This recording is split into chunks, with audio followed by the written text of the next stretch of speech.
Mūsu valdība ir ārkārtīgi tāli no realitātes un no tautas.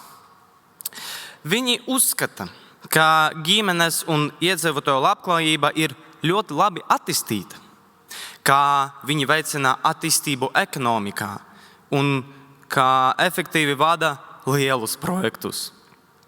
Pēdējais apgalvojums ir pat vissmieklīgais joks šajā gadsimtā.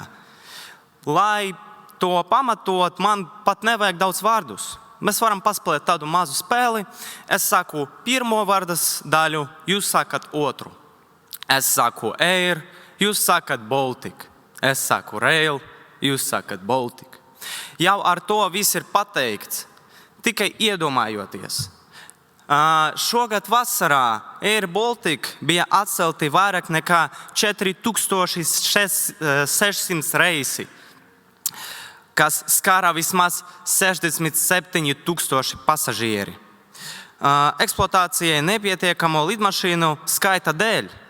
Ar Rail Baltic viss ir vēl labāk. Kad Igaunijā jau ir uzsākti būvdarbi vairāk nekā 70 km ceļā, Lietuvai vēl vairāk 140 km ceļā, mums ir visīsākais, tikai aptuveni 15 km.